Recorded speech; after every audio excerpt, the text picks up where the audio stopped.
नमस्कार दोस्तों, आज हम बात करेंगे भारत के आर्थिक मुद्दों और विकास दर के बारे में। दोस्तों, आप सभी का स्वागत है। आइए शुरू करते हैं।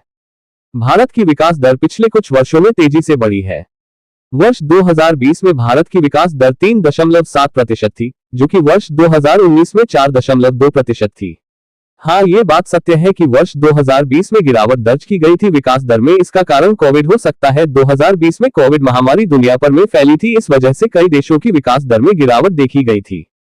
भारत के आर्थिक मुद्दों में से कुछ प्रमुख मुद्दे हैं, जिस मुद्दों को समझना बहुत ही जरूरी है। बढ़ती आबादी। भारत की आबादी दुनिया में दूसरे स्थान पर है, जो कि लगभग 138 करोड़ है। भारत में गरीबी एक बड़ा मुद्दा है, जिसमें लगभग 22% आबादी गरीबी रेखा से नीचे रहती है। भारत में बेरोजगारी एक बड़ा मुद्दा है, जिसमें लगभग 7% आबादी बेरोजगार है। भारत में मुद्रास्फीति एक बड़ा मुद्दा है, जिसमें लगभग 5% की दर से मुद्रास्फीति होती है। मुद्रास्फीति क्या है, आप वीडियो में आगे जान पाएंगे।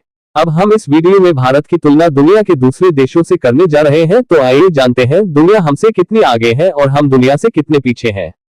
दुनिया से तुलना। चलिए हम भारत की विकास दर और आर्थिक मुद्दों की दुनिया से तुलना करते हैं।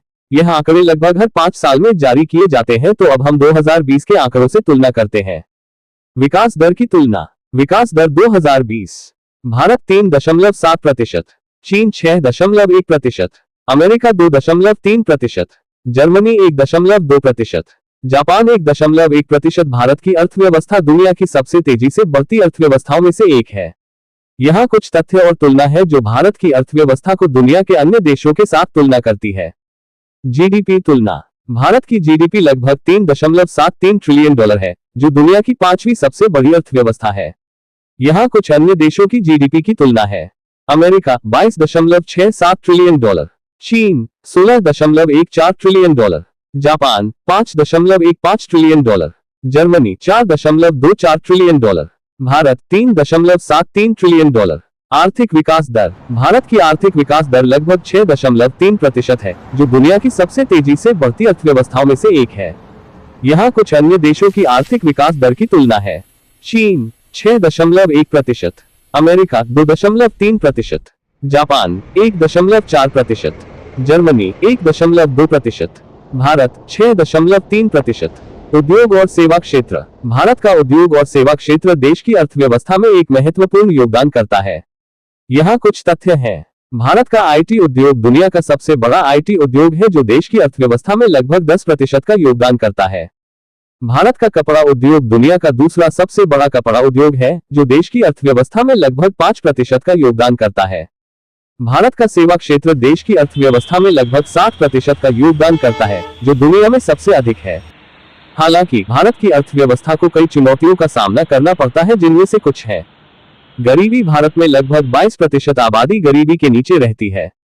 बेरोजगारी। भारत में बेरोजगारी की दर लगभग 6% है। भ्रष्टाचार। भारत में भ्रष्टाचार एक बड़ी समस्या है, जो देश की अर्थव्यवस्था को प्रभावित करती है। अब हम जानते हैं मुद्रास्फीति क्या है। भारत में मुद्रास्फीति 5% का अर्थ है कि देश में कीमतों में वृद्धि की दर 5% प्रति वर्ष है। यह अर्थव्यवस्था में मूल्य स्तर में वृद्धि को दर्शाता है। मुद्रास्फीति का अर्थ है कि एक वर्ष में कीमतें 5% बढ़ जाती है। इसका मतलब है कि यदि किसी वस्तु की कीमत पिछले वर्ष में 100 रुपये थी, तो इस वर्ष उसकी कीमत 105 रुपये हो जाएगी। मुद्रास्फीति के कुछ प्रमुख कारण हैं। मुद्रा आपूर्ति में वृद्धि। जब बैंक अधिक मुद्रा छापते हैं, तो इसका परिणाम मुद्रास्फीति हो सकता है। आर्थिक वृद्धि। जब अर्थव्यवस्था तेजी से बढ़ती है, तो मांग में वृद्धि होती है, जिससे कीमतें बढ़ जाती है। उत्पादन लागत में वृद्धि। जब उत्पादन लागत बढ़ती है, तो कंपनियां अपनी कीमतें बढ़ाती हैं। आपूर्ति श्रृंखला में व्यवधान। जब आपूर्ति श्रृंखला में व्यवधान होता है, तो कीमतें बढ़ जाती हैं। मुद्रास्फीति को नियंत्रित करने के लिए केंद्रीय बैंक और सरकार विभिन्न नीतियों का उपयोग करते हैं, जैसे कि ब्याज दरों में बदलाव, मुद्रा आपूर्ति में बदलाव और कर नीतियों में बदलाव। कुल मिलाकर भारत की अर्थव्यवस्था दुनिया की सबसे तेजी से बढ़ती अर्थव्यवस्थाओं में से एक है, लेकिन इसे कई चुनौतियों का सामना करना पड़ता है। यहाँ कुछ 2022 के अनुमानित आंकड़े हैं, जो अभी आप वीडियो स्क्रीन पर देख रहे हो। जीडीपी की तुलना। देश जीडीपी 2020। अमेरिका $22.67 ट्रिलियन, चीन $16.14 trillion, Japan $5.15 trillion, Germany $4.24 trillion, Bharat $2.76 trillion. यहाँ 2022 के कुछ जीडीपी के अनुमानित आंकड़े हैं, जो अभी आप स्क्रीन पर देख रहे हो। आबादी की तुलना। देश आबादी 2020। चीन 143.9 करोड़, भारत 138.2 करोड़, अमेरिका 33.1 करोड़, इंडोनेशिया 27.3 करोड़, पाकिस्तान 21.8 करोड़। भारत की अर्थव्यवस्था। जीडीपी। भारत की जीडीपी लगभग 2.76 ट्रिलियन डॉलर है। विकास दर। भारत की विकास दर लगभग 3.7% है। उद्योग। भारत में आईटी, ऑटोमोबाइल, फार्मास्यूटिकल्स और टेक्सटाइल्स जैसे उद्योग प्रमुख हैं। कृषि। भारत में कृषि एक महत्वपूर्ण क्षेत्र है, जिसमें लगभग 50% आबादी कार्यरत है। भारत में लोग विभिन्न प्रकार से अपनी कमाई करते हैं। कृषि और संबंधित कार्य। कृषि खेती, फसल उगाना, पशुपालन, बागवानी, फल सब्जियां, फूल उगाना, मत्स्य पालन, मछली पालना, पशुपालन, पशुओं का पालन पोषण, उद्योग और विनिर्माण। विनिर्माण, उत्पाद बनाना जैसे कि कपड़े, मशीनरी, वाहन। निर्माण, भवन, सड़कें, पुल बनाना। खनन, खनिजों का उत्खनन। सेवा क्षेत्र, आईटी और सॉफ्टवेयर, सॉफ्टवेयर विकास, आईटी सेवाएं। वित्तीय सेवाएं, बैंकिंग, बीमा, निवेश। शिक्षा, स्कूल, कॉलेज, विश्वविद्यालय। स्वास्थ्य सेवाएं, अस्पताल, क्लिनिक, मेडिकल रिसर्च। पर्यटन, होटल, रेस्तरां, यात्रा एजेंसियां। व्यापार, खुदरा व्यापार, थोक व्यापार। अन्य स्रोत, सरकारी नौकरी, सरकारी विभागों में काम करना। स्वरोजगार, अपना खुद का व्यवसाय चलाना। फ्रीलांसिंग, विभिन्न क्लाइंट्स के लिए काम करना। कृषि आधारित उद्योग, कृषि उत्पादों का प्रसंस्करण और विपणन। भारत की संस्कृति। भाषाएं। भारत में लगभग 22 आधिकारिक भाषाएं हैं, जिनमें हिंदी, अंग्रेजी, तमिल, तेलुगु और मराठी प्रमुख है। धार्मिक विविधता। भारत में लगभग 80% हिंदू, 14% मुसलमान, 2% ईसाई और 2% सिख आबादी है। त्योहार। भारत में कई त्योहार मनाए जाते हैं, जिनमें दिवाली, होली, दशहरा और ईद प्रमुख है। संगीत और नृत्य। भारत में कई प्रकार के संगीत और नृत्य हैं, जिनमें क्लासिकल, फोक और बॉलीवुड प्रमुख है। भारत की शिक्षा प्रणाली। शिक्षा दर। भारत में लगभग 74% आबादी साक्षर है। शिक्षा प्रणाली। भारत में शिक्षा प्रणाली में प्राथमिक, माध्यमिक और उच्च शिक्षा शामिल है। विश्वविद्यालय। भारत में कई प्रमुख विश्वविद्यालय हैं, जिनमें दिल्ली विश्वविद्यालय, मुंबई विश्वविद्यालय और बनारस हिंदू विश्वविद्यालय प्रमुख है। शोध। भारत में कई शोध संस्थान हैं, जिनमें भारतीय विज्ञान संस्थान, भारतीय प्रौद्योगिकी संस्थान और राष्ट्रीय विज्ञान अकादमी प्रमुख है। भारत की स्वास्थ्य सेवाएं। स्वास्थ्य दर। भारत में लगभग 70% आबादी को स्वास्थ्य सेवाएं उपलब्ध हैं। चिकित्सा प्रणाली। भारत में चिकित्सा प्रणाली में आयुर्वेद, यूनानी और एलोपैथी शामिल है। हॉस्पिटल। भारत में कई प्रमुख हॉस्पिटल हैं, जिनमें एम्स, फोर्टिस और अपोलो प्रमुख है। वैक्सीनेशन। भारत में वैक्सीनेशन कार्यक्रम चलाया जा रहा है, जिसमें लगभग 90% आबादी को वैक्सीन लगाया गया है। उम्मीद है ये जानकारी आपके लिए उपयोगी होगी। भारत में कई सारी सेवाएं और सुविधाएं हैं जो सरकार और निजी क्षेत्र द्वारा प्रदान की जाती हैं। रेल सेवाएं। भारतीय रेल देश की सबसे बड़ी रेलवे प्रणाली है, जो लगभग 67,000 किलोमीटर की दूरी पर फैली हुई है। Railway station. देश में लगभग 8,000 रेलवे स्टेशन है। ट्रेनें। भारतीय रेल में लगभग 13,000 ट्रेनें चलती हैं। रेलवे सेवाएं। भारतीय रेल यात्रियों को कई सारी सेवाएं प्रदान करती है, जैसे कि ऑनलाइन टिकट बुकिंग, खाने की सुविधा और यात्रा बीमा। बस सेवाएं। सरकारी बस सेवाएं। देश में कई सरकारी बस सेवाएं हैं, जैसे कि दिल्ली ट्रांसपोर्ट कॉर्पोरेशन DTC और मुंबई की बेस्ट बस सेवा। निजी बस सेवाएं। देश में कई निजी बस सेवाएं भी हैं, जैसे कि वोल्वो, और भारत में लोग विभिन्न प्रकार से अपनी कमाई करते हैं। Bus station. देश में लगभग 20,000 बस स्टेशन है। बस सेवाएं। बस सेवाएं यात्रियों को कई सारी सुविधाएं प्रदान करती हैं, जैसे कि ऑनलाइन टिकट बुकिंग और खाने की सुविधा।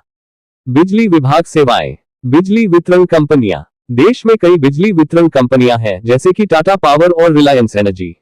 बिजली उत्पादन। देश में लगभग 3,50,000 मेगावाट बिजली का उत्पादन होता है। बिजली सेवाएं। बिजली विभाग सेवाएं उपभोक्ताओं को कई सारी सुविधाएं प्रदान करती हैं, जैसे कि ऑनलाइन बिल भुगतान और शिकायत निवारण। बिजली संरक्षण। देश में बिजली संरक्षण के लिए कई कदम उठाए जा रहे हैं, जैसे कि LED बल्बों का उपयोग और ऊर्जा कुशल उपकरणों का उपयोग। सरकारी सुविधा। आधार कार्ड। आधार कार्ड एक महत्वपूर्ण सरकारी सुविधा है, जो नागरिकों को एक अद्वितीय पहचान संख्या प्रदान करती है। Pan card. पैन कार्ड एक अन्य महत्वपूर्ण सरकारी सुविधा है, जो आयकर विभाग द्वारा जारी की जाती है। पासपोर्ट। पासपोर्ट एक महत्वपूर्ण सरकारी सुविधा है, जो नागरिकों को विदेश यात्रा करने की अनुमति देती है। Voter ID card. Voter ID card एक महत्वपूर्ण सरकारी सुविधा है, जो नागरिकों को मतदान करने की अनुमति देती है। अन्य सुविधाएं। बैंकिंग सेवाएं। देश में कई बैंकिंग सेवाएं हैं, जैसे कि स्टेट बैंक ऑफ इंडिया और आईसीआईसीआई बैंक। इंटरनेट सेवाएं। देश में कई इंटरनेट सेवाएं हैं, जैसे कि जियो और एयर। भारत में वायु यात्रा और जल यात्रा सेवाएं भी उपलब्ध हैं। वायु यात्रा सेवाएं। भारतीय विमानपत्तन प्राधिकरण एआई भारत में एयरपोर्ट का प्रबंधन और संचालन करता है। विमान कंपनियां। भारत में कई विमान कंपनियां हैं, जैसे कि एयर इंडिया, इंडिगो, स्पाइसजेट और जेट एयरवेज। विमानपत्तन। भारत में लगभग 125 एयरपोर्ट हैं, जिनमें से कुछ प्रमुख विमानपत्तन है दिल्ली, मुंबई, बेंगलुरु, चेन्नई और कोलकाता। वायु यात्रा सुविधाएं। भारतीय एयरपोर्ट पर कई सुविधाएं उपलब्ध हैं, जैसे कि online check in, baggage handling और विमान में खाने की सुविधा। जल यात्रा सेवाएं। भारतीय बंदरगाह प्राधिकरण। भारतीय बंदरगाह प्राधिकरण भारत में बंदरगाहों का प्रबंधन और संचालन करता है। बंदरगाह। भारत में लगभग 13 प्रमुख बंदरगाह हैं, जिनमें से कुछ प्रमुख बंदरगाह हैं मुंबई, चेन्नई, कोलकाता और विशाखापत्तनम।